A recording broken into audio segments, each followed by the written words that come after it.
Welcome to the Ambitious Broker Podcast, where elite real estate professionals share their secrets to success, discuss topics impacting their industry, and gain professional development insights. Enjoy today's episode.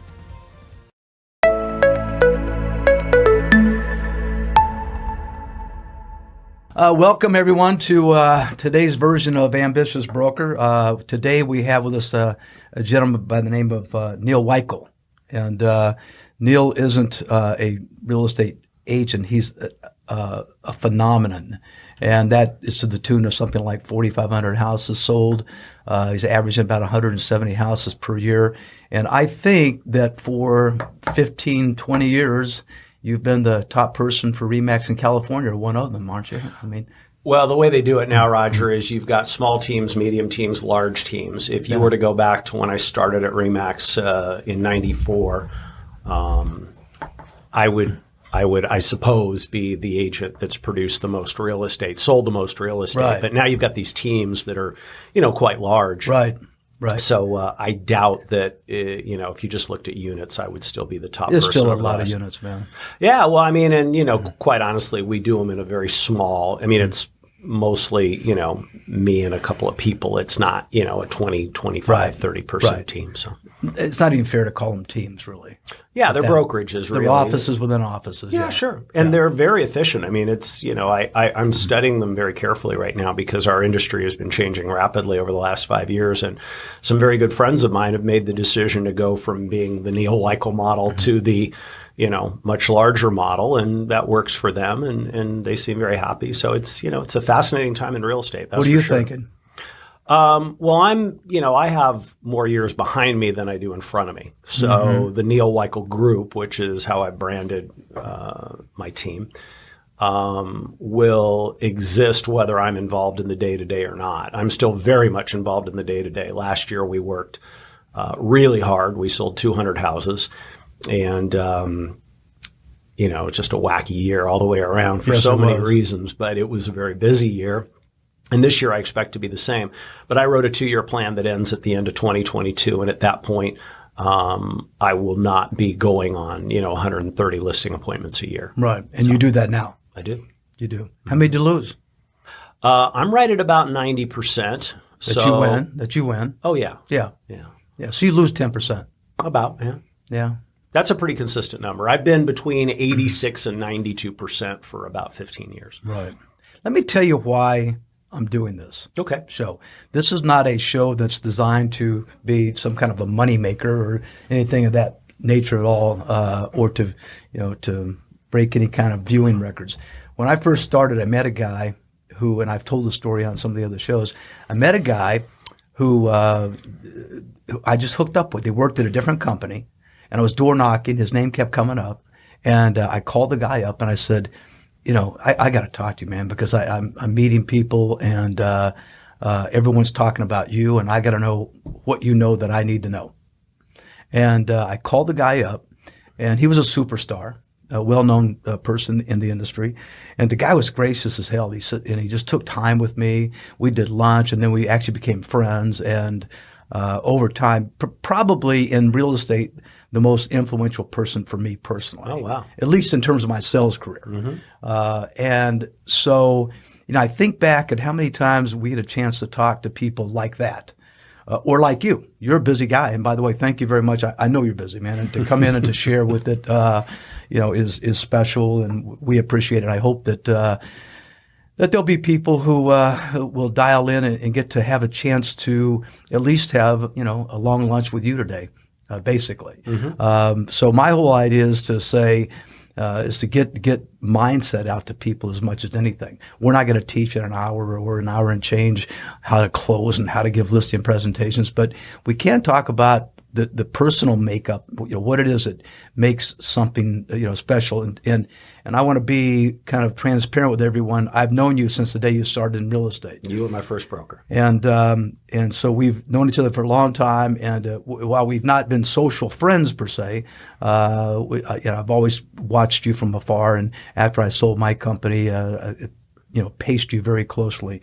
And I'm very proud of what you've done Thank you. as a just a business person. So with that in mind, I got to tell you a story, and I don't know if this is true or not, but I remember specifically, and I've told people this, when I first saw you in a training class, and I went in, I did a couple sessions with the group, and you stood out at that class.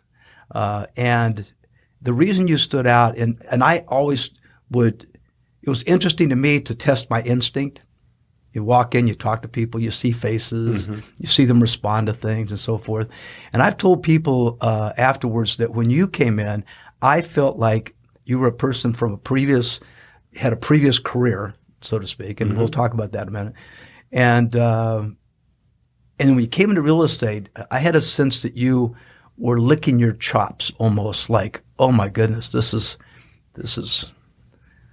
Little League.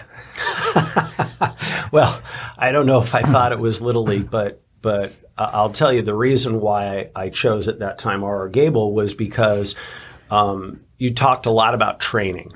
And, at that time, there really wasn't anybody talking about training. And I came from a corporate sales background where training was mandatory and emphasized and important. And to me, I didn't understand the real estate business. I didn't know anything.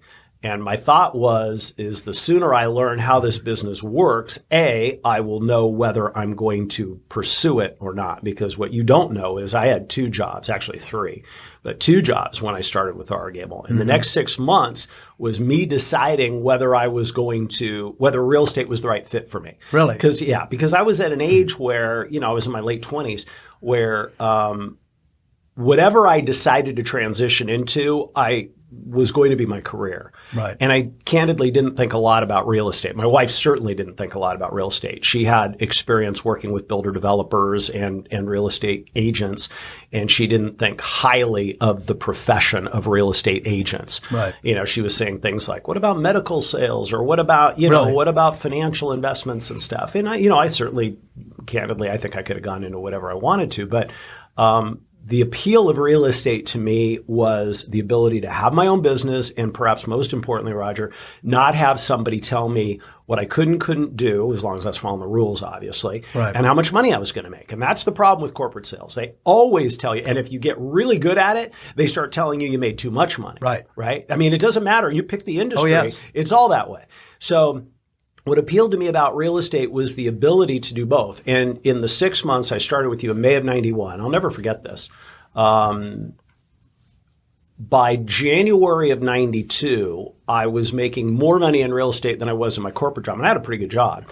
And I was very clearly about to blow up because people were starting to call me. Right. And I had managed my time where I worked 6 to 1 at my job because it was based on the East Coast. And then I would do real estate in the afternoon.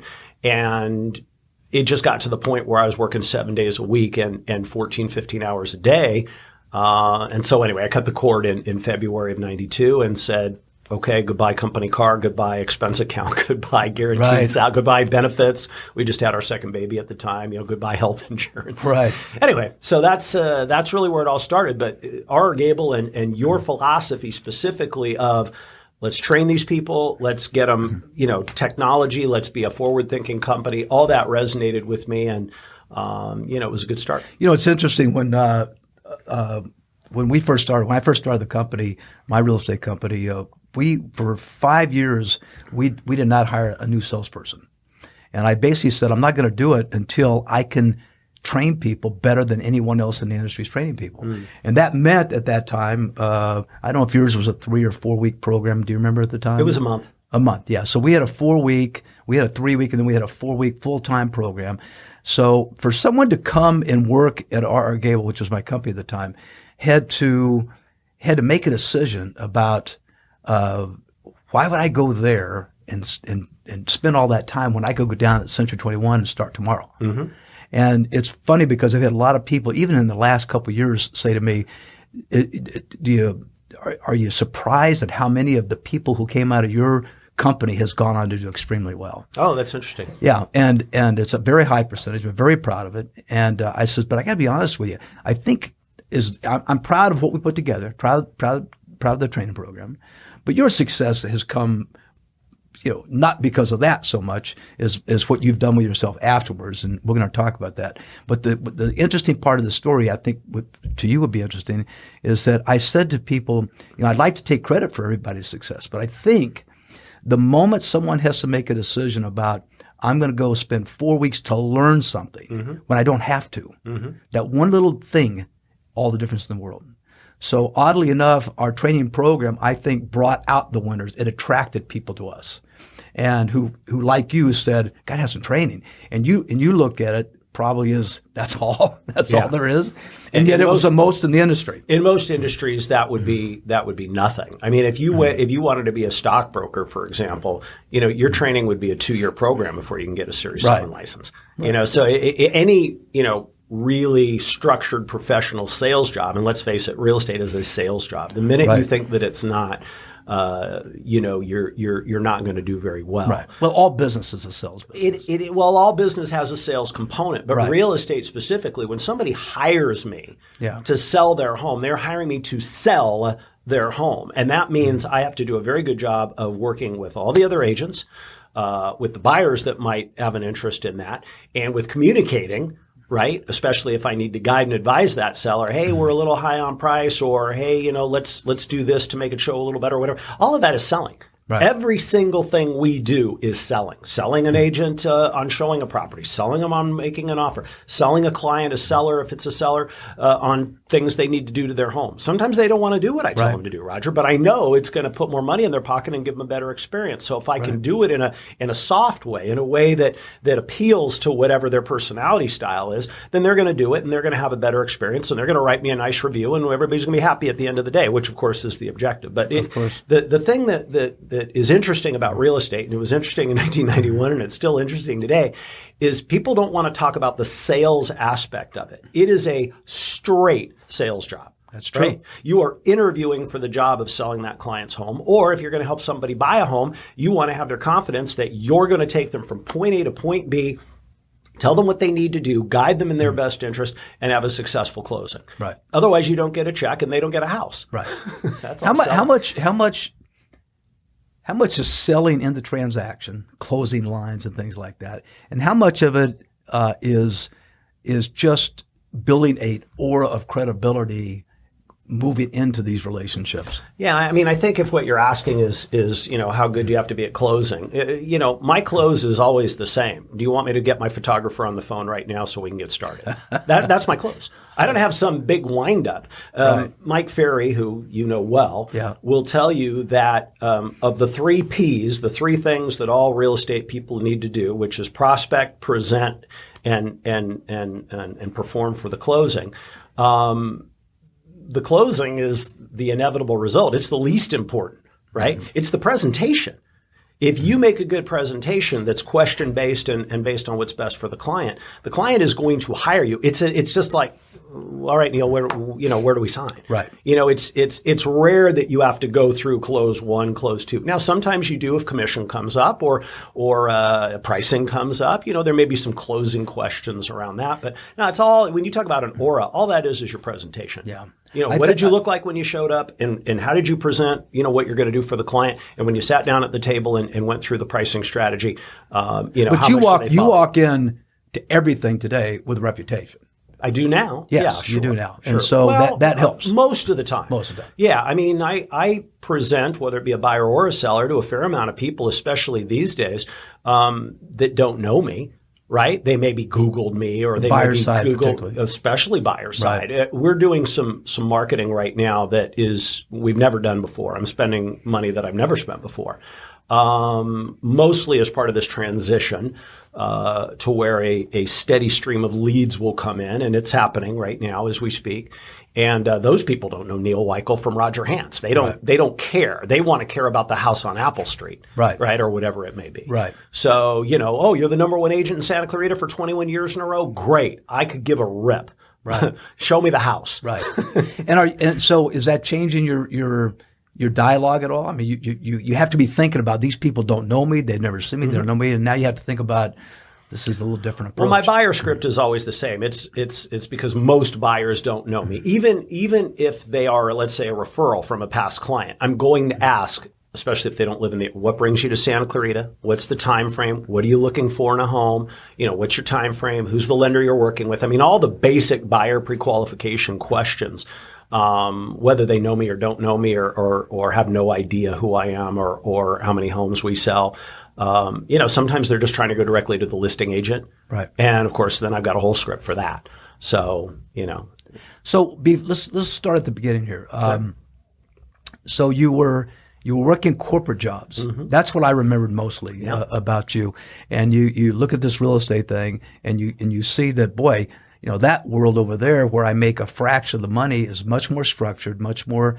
And then you come over here and you say, oh, well, let's see here. I gotta learn. Mm-hmm. But you were looking for competition a little bit and you were seeing a lack of structure, a lack of motivation, any of that stuff. Did you feel that about the world that you were entering? It took me probably, I'm going to say probably 6 months to realize that 10% of the agents were good and to be respected and that I could learn from and I thought highly of.